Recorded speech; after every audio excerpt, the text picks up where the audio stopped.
estaremos dando una charla sobre anatomía del hombro. Bueno, para hablar de la anatomía del hombro, primero tenemos que hablar en gran medida y con un conocimiento panorámico sobre lo que es la articulación del hombro, lo cual consta de tres grandes huesos que conforman 4 articulaciones y además también está compuesta obviamente por cartílago hialino, el labrum, los ligamentos, la cápsula, los tendones y los diferentes músculos. Los huesos incluyen la clavícula, la escápula, el húmero proximal. Las articulaciones incluyen las articulaciones glenohumerales, la glenohumeral, acromioclavicular, esternoclavicular y la articulación escapulotorácica.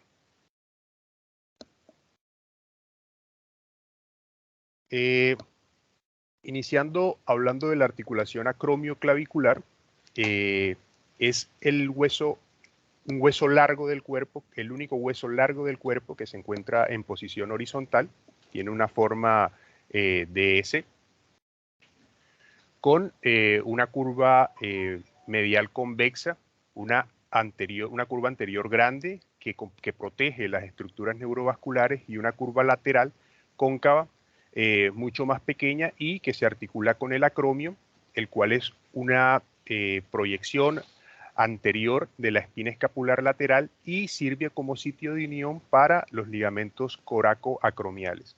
La porción media del músculo deltoides también se sirve de soporte sobre la apófisis coracromial y la coracoides, como podemos ver en la imagen, se proyecta anterior desde el cuerpo de la escápula y sirve como sitio de unión para los ligamentos coracoclaviculares. La articulación acromioclavicular es una articulación diartrodial. ¿Qué quiere decir diartrodial? Que es una cavidad que articula con una cápsula ligamentosa y tiene movimientos que se consideran movimientos libres. Tiene un promedio de aproximadamente 9 milímetros de altura y 19 milímetros de longitud, con un espacio articular de aproximadamente 7 milímetros. Y vemos como en la fotografía, en una sección anatómica coronal, se puede notar la cápsula articular superior gruesa con un pequeño remanente articular interno. En la imagen de la derecha vemos una artrografía por resonancia magnética ponderada en T1, coronal oblicua, donde podemos observar proyectándose hacia lateral el ligamento coracoacromial que va desde la coracoides hasta la porción inferior del acromio, en la región más lateral de estos dos procesos, sobre todo de la coracoides, y vemos la porción trapezoidal del ligamento coracoacromial, que es más lateral, y vemos la porción conoide y sus fibras cómo se orientan más verticalmente sobre el borde inferior de la clavícula. Estos son estabilizadores estáticos y también hay estabilizadores dinámicos de la articulación, los cuales son el músculo deltoides y el trapecio. Bueno, ya entrando un poco más a lo que es la articulación glenohumeral, esta articulación es una articulación tipo enartrosis, lo cual hace parte la cabeza esférica del húmero junto con la cavidad parcialmente hueca o cóncava que proporciona la escápula, forma una articulación con un amplio grado de movimiento, pero que este grado amplio de movimiento le concede cierta vulnerabilidad para presentar gran tipo de lesiones o diferentes tipos de lesiones. Y la estabilidad de esta articulación depende de estructuras blandas y de estructuras musculares. La cápsula articular es fibrosa y se une medialmente al cuello glenoideo y fuera del labrum glenoideo, lateralmente al cuello de lo que es el cuello del húmero, perdón, y lo que sería el cuello de la escápula. Pero esta llega hasta la parte o la base de la apófisis coronoide y cubre lo que sería el inicio de la inserción del tendón largo del bíceps. La cápsula articular es laxa y algo redundante. Y aunque esta configuración redundante le confirma máximo movimiento de rango en la extremidad superior, también contribuye a la posibilidad de inestabilidad de la articulación glenohumeral. Aquí vemos las diferentes estructuras que a medida que vayamos desarrollando el tema iremos profundizando en ellas.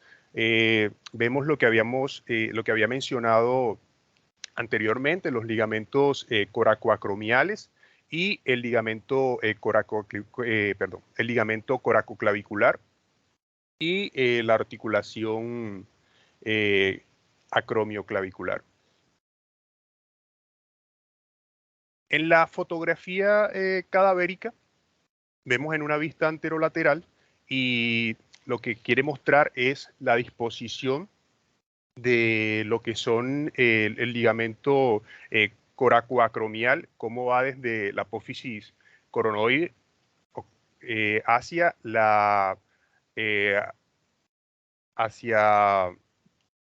lo que sería el acromio.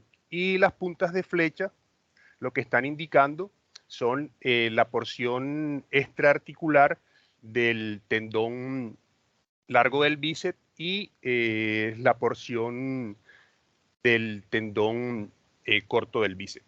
Y cómo este se proyecta hacia lo que sería la apófisis coracoide. Y vemos cómo está el músculo pectoral menor, que se distribuye inferior a lo que es el pectoral mayor y cómo se articula también en la apófisis coracoide. La articulación glenohumeral también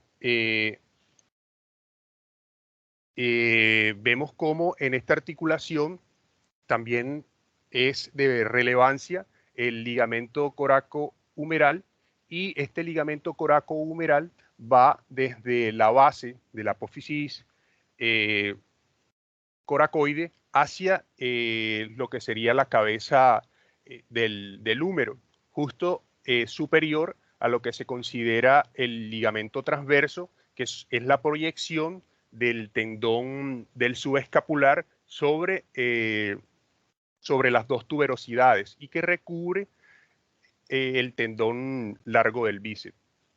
Este ligamento coracohumeral es de gran importancia porque sirve de soporte para lo que se considera la zona más vulnerable del manguito rotador.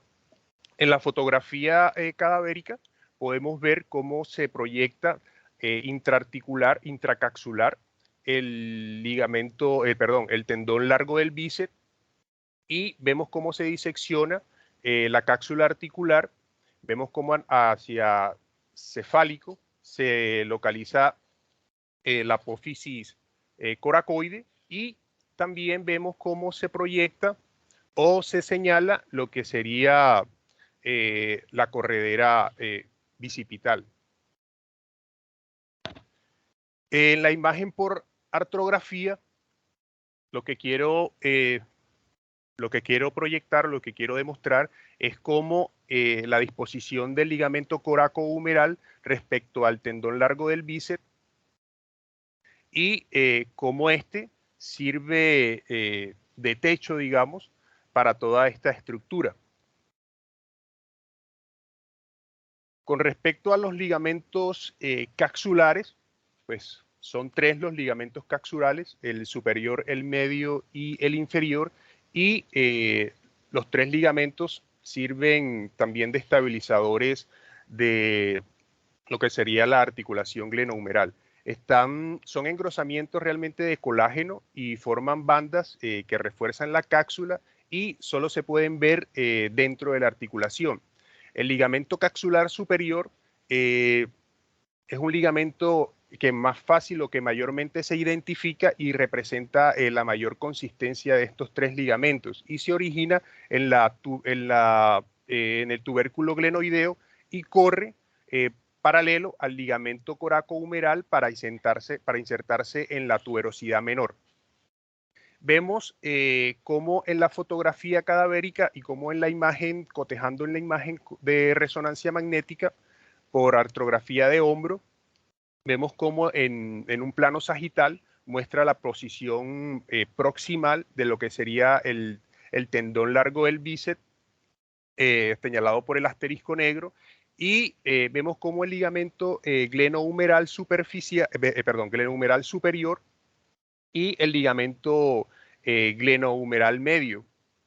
Este sería el ligamento glenohumeral superior, este sería el ligamento glenohumeral medio y este sería el ligamento glenohumeral inferior, la porción anterior. También hay una porción posterior que se proyecta, se estaría un poco más anterior en lo que sería el plano de adquisición sagital y señalado por el asterisco blanco, estaríamos viendo lo que sería el receso subescapular superior.